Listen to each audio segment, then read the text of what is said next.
Hello friends, welcome to the new episode of my channel I Prince. এবং এই ভিডিওতে কথা বলবো একটা এক্সক্লুসিভ ব্যাপার নিয়ে। এবং এই ভিডিওতে আমি কারোর নাম নেব না, পুরোপুরি এমনভাবে কথাগুলো বলবো যে তোমরা আশা করছি বুঝতে পারবে সেরকমভাবে কথা বলবো, কারণ নাম বলা এই মুহূর্তে বারণ রয়েছে। এবং এটা পুরোপুরি একটা এক্সক্লুসিভ আপডেট, যে কারণে আমি এইভাবে কথা বলছি। তো আমরা যদি দেখি বাংলাতে যে কটা বড় বড় প্রোডাকশন হাউস আছে, তারা বহুদিন ধরে মেন স্ট্রিম কমার্শিয়াল সিনেমা করছে না। আমি কিন্তু দেবদা বা জিদ্দা বা অঙ্কুশ এদের প্রোডাকশন হাউসের কথা বলছি না, তারা তো মোটামুটি 2010, 12, 15, 16 পর থেকে প্রোডাকশন হাউস খুলেছে। অঙ্কুশ তো রিসেন্ট খুলেছে। আমি সে সমস্ত প্রোডাকশন হাউসের কথা বলছি না। দীর্ঘ 20-25 বছর ধরে যে সমস্ত প্রোডাকশন হাউসগুলো বাংলা সিনেমাকে টেনে নিয়ে গেছে, তো সেই প্রোডাকশন হাউসগুলো কিন্তু এখন মেন স্ট্রিম কমার্শিয়াল সিনেমা থেকে অনেকটা দূরে সরে এসেছে। এবং আমি কোন কোন প্রোডাকশন হাউসের কথা বলছি তোমরা বুঝতেই পারছো। একটা প্রোডাকশন হাউস রিসেন্টলি বাংলাদেশের সব থেকে বড় সুপারস্টারের সঙ্গে একটা মেন স্ট্রিম কমার্শিয়াল সিনেমা ঘোষণা করেছে। আর একটা প্রোডাকশন হাউস রয়েছে যারা ওই বাংলাদেশের সব থেকে বড় সুপারস্টারকে নিয়েই এই যে একটা মানে রোমান্টিক সিনেমা করছে। তো কোন দুটো প্রোডাকশন কোন সুপারস্টারকে নিয়ে কাজ করছে সেটা তোমরা বুঝতে পারছো, যে দুটো প্রোডাকশনকে নিয়ে আমি কথা বলছি। তো আর একটা প্রোডাকশন হাউস রয়েছে যারাও কিন্তু খুব বড় প্রোডাকশন হাউস, কিন্তু রিসেন্ট টাইমে খুব বড় বড় সিনেমা তারা বানায় না, তারা কো প্রডিউসার হিসেবে কাজ করছে বিভিন্ন সিনেমাতে, কিন্তু নিজেরা একদম মেন স্ট্রিম কমার্শিয়াল সিনেমা আনা। এবং একটা কথা বলে রাখি, এই প্রোডাকশন হাউস কিন্তু দেবদা নিজের কেরিয়ারের ওয়ান অফ দ্য বিগেস্ট হিটগুলো কিন্তু পেয়েছে কোথাও গিয়ে। তো এটাও কোন প্রোডাকশন হাউস আই থিঙ্ক তোমরা আন্দাজ করতে পারছো। তো এই তিনটে যে মেন বড় প্রোডাকশন হাউস রয়েছে যারা বহুদিন ধরে ইন্ডাস্ট্রি টেনেছে, বাংলায় নতুন নতুন স্টার এনেছে, তারা কিন্তু এখন চাইছে বাংলাদেশের মানে যে কমার্শিয়াল যে মার্কেটটা সেটাকে ধরার চেষ্টা করছে। মানে তাদের কিন্তু ইনতুটা এটা নয় যে এখানে যারা রয়েছে তাদেরকে নিয়ে মেন স্ট্রিম কমার্শিয়াল সিনেমা করবো। তাদের যেটা মেন মোটো হয়ে দাঁড়াচ্ছে, বাংলাদেশের যেহেতু কমার্শিয়াল মার্কেটটা এই মুহূর্তে বেটার আমাদের এখানের থেকে, তো সেই মুহূর্তে তারা কিন্তু ওখানে বিরাট পরিমাণে একটা ইনভেস্ট করতে চাইছে। ঠিক আছে, মানে ব্যাপারটা আপনাদেরকে খুলে বলছি। তারা দেখছে যে এই মুহূর্তে দাঁড়িয়ে বাংলা মানে আমাদের মানে টলিউডের এই মুহূর্তে মেন স্ট্রিম কমার্শিয়াল মার্কেট খুব একটা ভালো নয়। এখন খাদান, মির্জা এবং বুমেরাং এগুলো একটা বড় হিট হওয়ার দরকার রয়েছে। কিন্তু এগুলো বাদে যদি বলি তাহলে চেঙ্গিস বাদে সেরকম মেন স্ট্রিম কমার্শিয়াল সিনেমা কোনোটাই হিট হয়নি। মেন্টালের কি অবস্থা হয়েছিল আমরা সবাই জানি। ইভেন পারিয়ার মতো সিনেমা, যেটাও কিন্তু আলটিমেটলি একটা মেন স্ট্রিম সিনেমা, সেটারও বিজনেস কি হয়েছে আমরা দেখতে পাচ্ছি। তো সেখান থেকে তার এই প্রোডাকশনগুলো এখানকার যারা স্টার রয়েছে, সেটা দেব হোক বা জিৎ হোক, তাদেরকে নিয়ে কিন্তু ইতিমধ্যে কাজ করতে তারা আগ্রহী নয়।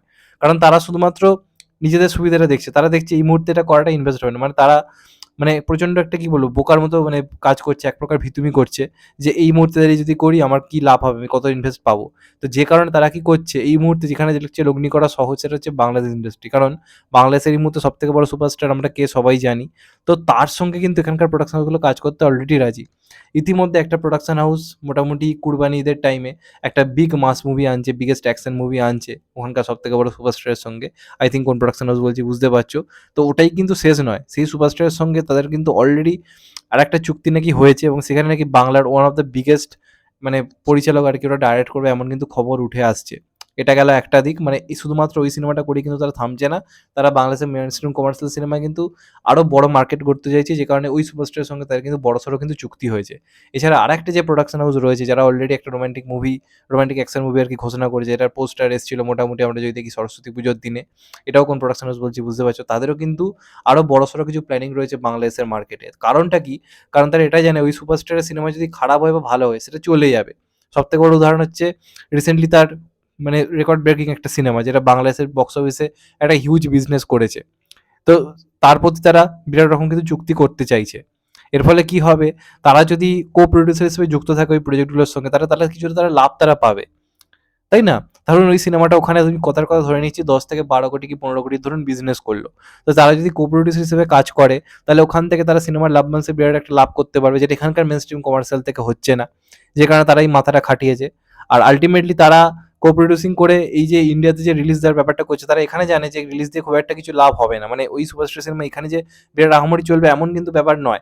তারা ওটা করছে জাস্ট নাম কা বাস্তে, চলো আমরা একটা মেইনস্ট্রিম কমার্শিয়াল কাজ করছি। এর ফলে কি হচ্ছে, তাদের দিকে যে প্রশ্নটা উঠছে তারা মেইনস্ট্রিম কমার্শিয়াল কাজ করছে না, সেটা তারা একটা জবাব দিতে পারবে যে আমরা তো এরকম কো-প্রোডিউসার হিসেবে কাজ করছি। আর সেকেন্ড, তারা বাংলাদেশের মার্কেট থেকে একটা কিন্তু ভালো পরিমাণ বিজনেস কিন্তু করতে পারে। দুটো প্রোডাকশন হাউসের অলরেডি কাজ আসতে চলেছে। আরেকটা যে প্রোডাকশন হাউস যেটার কথা আমি বললাম, তাদেরও কিন্তু প্ল্যানিং এর মধ্যে এই জিনিসটা রয়েছে। মানে এই তিনটে বড় মানে প্রডিউসার আর কি বাংলাদেশের কিন্তু কমার্শিয়াল মার্কেটটাই জাস্ট কিন্তু মানে নিজেদের নাম লেখাতে চাইছে। এখানে তারা মেইনস্ট্রিম কমার্শিয়াল সিনেমা এই মুহূর্তে করতে ইচ্ছুক নয়। যখন এখানের মার্কেটটা ফিরবে, তখন তারা আবার এখানে কিন্তু বিগ মেইনস্ট্রিম কমার্শিয়াল মুভি, যেটাকে মাসালা মুভি বলে, সেই মার্কেটটায় তারা ফিরবে। আপাতত তারা মাসালা মুভি যেটা, সেটা বেসিক্যালি কাজ করতে চাইছে কিন্তু বাংলাদেশ ইন্ডাস্ট্রিতে, কারণ ওখানে অনেকটা সেফ কমার্শিয়াল মার্কেট থেকে বিজনেস করা। এবং এখানেই দেবদা, জিদ্দা, অঙ্কুশ এরা কিন্তু অনেকটা আলাদা, কারণ তারা সেইটা খেলছে যেটা এই মুহূর্তে দরকার। কেউ যখন এগিয়ে আসছে না, বাংলা বড় বড় প্রোডাকশন হাউসগুলো যখন নিজেদের ছেড়ে অন্যের দেশের সুপারস্টারদেরকে নিয়ে মাতামাতি করছে, সেখানে বড় কাজে ইনভেস্ট করছে, সেখানে কিন্তু আমাদের যারা মেন স্ট্রিম যারা সুপারস্টার যারা রয়েছে তারা কিন্তু নিজেদের চেষ্টা এইখানের ইন্ডাস্ট্রিটাকে ক্রমশ উন্নতি করার চেষ্টা করছে। এবার সবটাই অডিয়েন্সের হাতে, যদি অডিয়েন্সের সাপোর্ট থাকে তাহলে এরা তো যেরকম কাজ করছে করবে, কিন্তু যদি সাপোর্ট না পায় তাহলে এরাও কিন্তু বন্ধ করে দেবে। আর অপরদিকে যারা বড় প্রডিউসার যারা আরও রয়েছে, যারা এতদিন ধরে ইন্ডাস্ট্রি টেনেছে, তারাও কিন্তু এই মার্কেটে মেন স্ট্রিম কমার্শিয়াল কাজ করা বন্ধ করে দেবে। তারা কিন্তু এই বাংলা এসি কাজই কিন্তু বেশি পরিমাণে করবে। এবার আপনারা যারা দর্শক তারা ঠিক করুন আপনারা কোন দিকটা ভেবে দেখবেন। মানে এই মুহূর্তে ধরে কিন্তু এই কাজগুলোকে, যেগুলো আমাদের এখানে মেন স্ট্রিম কমার্শিয়াল কাজ হচ্ছে, সেগুলোকে সাপোর্ট করা খুবই দরকার রয়েছে। এবার এটা আপনাদেরকে বুঝতে হবে। তো এটা বেসিক্যালি এক্সক্লুসিভ আপডেট দিলাম আমি, কারণ নাম বললাম না। আশা করছি তোমরা অনেকটাই বুঝতে পেরেছি আমি কোন প্রডিউসার কোন অ্যাক্টরের কথা বলছি। আর আশা করছি তোমাদেরকে আর বোঝাতে হবে না।